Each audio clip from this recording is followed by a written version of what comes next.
নমস্কার, আমার ইউটিউব চ্যানেলে আপনাদের সকলকে জানাই অনেক অনেক স্বাগত আর অনেক ভালোবাসা। আজকের গল্প শ্রাবন্তী মিস্ত্রির লেখা বাবার পেশা। বাবা আজ দাদার স্কুলের পুরস্কার বিতরণী অনুষ্ঠানে কত প্রাইজ পাবে। দাদা, তুমিও চলো আমাদের সাথে।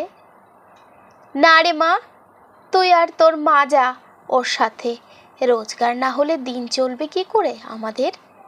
দোকান দিতে হবে আমার বাবা কখনো আমার সাথে স্কুলে যায়নি। টিউশনি স্যারের বাড়ি আমি কেমন লেখাপড়া করছি জানতেও যায়নি। চোখ বন্ধ করে আমাকে বিশ্বাস করেছে আর আমার লেখাপড়ার জন্য টাকার জোগান দিয়েছে, যদিও সে অর্থ নেহাত কম নয়। আমার প্রয়োজন মতো শিক্ষক বা বই সবটাই পেয়েছি আমি। আমার বাবা একজন ফুচকা বিক্রেতা। স্কুল ছুটির সময় আমি দেখি স্কুলের সামনে বাবার পাতা দোকানে ভিড় জমিয়েছে আমাদের স্কুলে প্রচুর ছেলে মেয়ে। আর সন্ধ্যায় বাবার দোকান দেখা যায় স্টেশনের কাছে। আমি অনেকবার শুনেছি আমাদের ক্লাসের মেয়েদের কাছে বাবার ফুচকার তারিফ করতে, কিন্তু ওরা কেউ জানে না বেশি করে টক জল আর ওদের আবদারে ফাও দেওয়া লোকটা ওদের ক্লাসের ফার্স্ট বয়ের বাবা।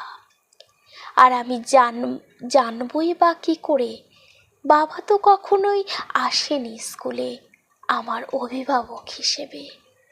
স্কুল ছুটির পর আমি বাবার দোকানের দিকে তাকিয়ে দেখি বাবা হাসি মুখে ফুচকা দিয়ে চলেছে।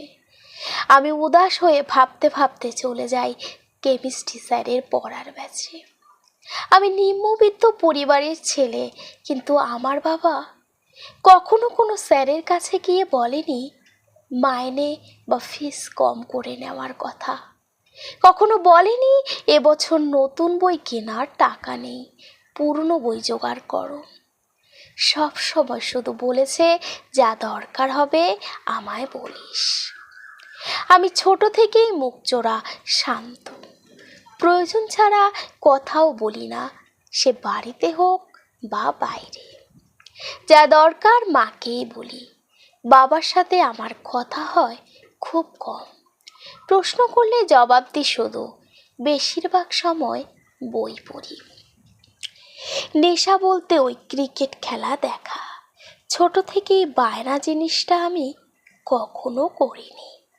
আমি বুঝি বাবার একার ফুচকা বিক্রির উপর আমাদের পুরো সংসারটা চলে। তার উপর আমার আর বোনের পড়াশুনো তো রয়েছেই। আমি ক্লাস 11-এ পড়ি আর বোন 4-এ। বোন আমার থেকে অনেকটাই ছোট। আমার মতো আমার বোনও স্কুলের ফার্স্ট গার্ল। অনেকবার বাবাকে বলতে শুনেছি কষ্ট হোক আর যাই হোক, ছেলে মেয়ে দুটোকে মানুষ করতে পারলেই শান্তি। ওরা ভালো লেখাপড়া করে আমার, তাই সারাদিন পরিশ্রম করলেও আমার কোনো কষ্ট হয় না। বাবার ফিরতে রাত হলে আমার ভীষণ চিন্তা হয়। সকালে মাঠে রোদে যখন বাবা ঘাম ঝরিয়ে কোদাল কোপায়, আমি তখন সাইকেল চালিয়ে পড়তে যাই। ঘামে ভেজা বাবার চেহারা দেখে ভীষণ কষ্ট হয় আমার, কিন্তু এই অনুভূতিগুলো আমি কখনো প্রকাশ করতে পারি না। আমার ক্লাস 11-এর দামি বইগুলো কিনে দেওয়ার জন্য বাবা সেবার 15 দিনের জন্য মাটি কাটার কাজে গেল। কাজ থেকে ফিরে 6টা 500 টাকার নোট আমায় হাতে দিয়ে বলেছিল সব কটা বই কিনে নিস বাবু। আমি তখন দেখেছিলাম বাবার হাতে লাল লাল ফোসকা, যা দেখে আমার চোখে জল চলে এসেছিল। আমার বই ওই দেখে কাঁদতে কাঁদতে বাবার বুকে মুখ লুকিয়েছিল। আমি কিন্তু আড়ালে চোখের জল মুছে নিয়েছি, কাউকে দেখতে দিইনি। আমাকে স্কুলের অনেক ছেলে মেয়েই বলে আমার নাকি ভীষণ অহংকার আমি ফার্স্ট হই বলে, কারো সাথে কথা বলি না, সব সময় বই পড়ি। আসলে ওরা জানে না ওই বইগুলো আমার বাবার ঘাম ঝরানো টাকায় কেনা, যার দাম আমার কাছে বন্ধুদের সাথে আড্ডা মারা আর মাঠে নেমে ব্যাডমিন্টন খেলার থেকে অনেক বেশি দামি। ওরা জানে না ওদের থেকে আলাদা বসে টিফিন খাওয়ার কারণ। ওরা যখন টিফিন বক্স থেকে বের করে চাউমিন, পরোটা, স্যান্ডউইচ, আমার টিফিন বক্সে তখন পড়ে থাকে দুটো আটার রুটি আর হয়তো একটু চিনি। বাড়িতে আমি কখনো খাবার নিয়ে কোনো অভিযোগ করিনি। বোনটা মাঝে মাঝে বায়না করে, ছোট বলে হয়তো করে। বোন বাবার খুব ন্যাওটা। ছোটবেলায় বাবাকে কত দেখেছি পুতুল খেলার সময় বোনের পাতা চাপড়ে চাপড়ে বানানো লুচি আর জল দিয়ে মাটি দিয়ে তৈরি তরকারির তারিফ করতে। বোন মাঝে মাঝে আমার কাছে এসে বসে পড়ে, অঙ্ক করে। প্রতি বছর পুজোর সময় যখন আমি বোন আর মায়ের সাথে ঠাকুর দেখতে যাই, তখন বাবা কিন্তু যায় না। বলে পুজোটা আমার মতো ফুচকাওয়ালাদের আনন্দ করার নয়, বরং রোজগার করার সময়। সেবার পুজোর সময় বাবার খুব জ্বর। মা বাবাকে দোকান পাততে দিল না। এদিকে আমাদের ঘরে টাকাও তেমন নেই যে দোকান বন্ধ হলেও অসুবিধা হবে না। মা ফুচকা ভেজে রেডি করলো। আমি বললাম, আমিও তোমার সঙ্গে দোকানে যাব মা। বাবা অসুস্থ শরীরেও ক্লান্ত গলায় বলল, ও যে আমার রত্ন গো, আমার স্কুলে প্রথম হওয়া ছেলে, ও ফুচকা দোকান দিলে ওর যে খারাপ লাগবে, ওর সম্মান থাকবে না। আমি এতদিন পর বুঝলাম বাবা এতদিন আমার সাথে যায়নি, কারণ বাবা ভাবে সবাই যদি জেনে যায় আমি ফুচকা বিক্রেতার ছেলে, আমি তাহলে হয়তো লজ্জা পাবো। আমার বাবা জানে না আমি তাকে আর তার পেশাকে কতটা সম্মান করি, কারণ আমি আজ যা কিছু তা শুধু ওই ফুচকাওয়ালা বাবার জন্যই। পুজোর সময় মায়ের সাথে দাঁড়ালাম দোকানে। ভালোই ভিড় জমলো। দুজনে মিলে দাঁড়িয়ে দাঁড়িয়ে অনেক রাত পর্যন্ত ফুচকা বিক্রি করলাম। এর মাঝে অনেক ছেলে মেয়ে অবশ্য আমার দিকে আঙুল দেখিয়ে তাদের বাবা মাকে বলেছে, এটা তো রবিনদা। কেউ বলছে, আরে ও তো রবিন, আমাদের স্কুলের ফার্স্ট বয়। আমার তাতে খারাপ লাগেনি অবশ্য। ক্লাসে যে মেয়েগুলো আমাকে বলে আমি তাদের সাথে কথা বলি না, আমি তাদের জিজ্ঞাসা করলাম, ঝাল বেশি হবে নাকি কম? ওরা বলল, ঝাল বেশি। আমি তখন ফুচকা দিচ্ছিলাম শালপাতার প্লেটে। মা বলে উঠল, বাবু তোদের হেড স্যার যে এদিকেই আসছেন। আমি চুপচাপ দাঁড়িয়ে ফুচকা দিতে থাকলাম, আমার মাথা নিচু হলো না। স্যার বললেন, রবিন তুমি এখানে? আমি বললাম, বাবার শরীর ভালো নেই, তাই মায়ের সাথে আমি দোকান দিয়েছি। স্যার আমার পিঠ চাপড়ে বললেন, খুব ভালো করেছো বাবা। সব সময় বাবা মায়ের পেশাকে সম্মান জানানোটাই একজন সন্তানের কর্তব্য। সেদিন আমি স্যারের থেকেও টাকা নিতে না চাইলেও স্যার আমার হাতে ফুচকার দাম দিয়ে বলেছিলেন, এ তোমার পরিশ্রমের টাকা বাবা, গ্রহণ করা উচিত সব সময়। দাঁড়িয়ে থেকে আর লঙ্কা গুঁড়ো হাতে মাখানো থাকলেও কতটা কষ্ট হয়। তারপর পুজোর বাকি দিনগুলো মায়ের সাথে ফুচকা বিক্রি করতে গেছি।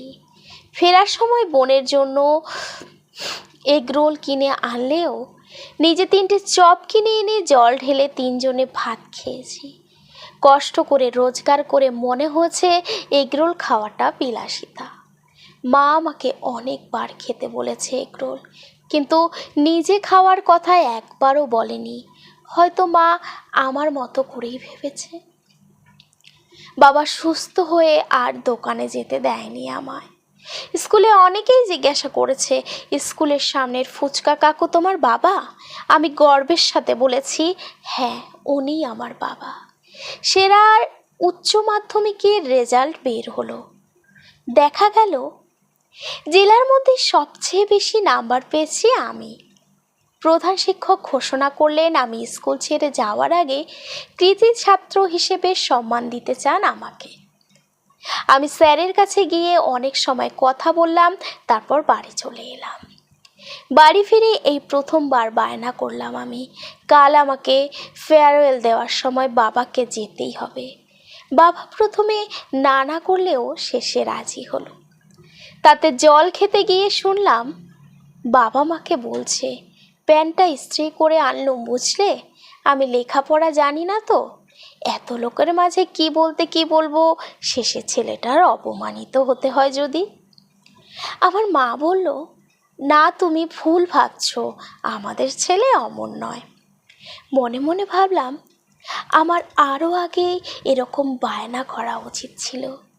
সেদিন স্কুলের ছোট ছোট ছেলে মেয়েরা আমার দুটো হাত ভরিয়ে দিল ফুলে। অনেকেই নিজেদের গাছ থেকে তুলে এনেছে গোলাপ বা গাঁদা। প্রধান শিক্ষক মহাশয় বললেন, আজ আমরা আমাদের স্কুলের গর্ব রবীন দাসের হাতে তুলে দিতে চলেছি সেরার সেরা ছাত্রের সম্মান। আমি স্টেজে উঠতেই চারিদিক থেকে হাততালি শোনা গেল। আমি মাইক্রোফোনটা হাতে নিয়ে বললাম, আজ আমি সেরার সেরা ছাত্র। কিন্তু কার জন্য? দিনের পর দিন অক্লান্ত পরিশ্রম করা আমার বাবা মায়ের জন্য। আজ এখানে আমার বাবা এসেছেন, ওনার জন্যই আজ আমি সেরার সেরা। আমার বাবা একজন ফুচকা বিক্রেতা। ওই পেশার বাবার জন্য আমি আজ সফল।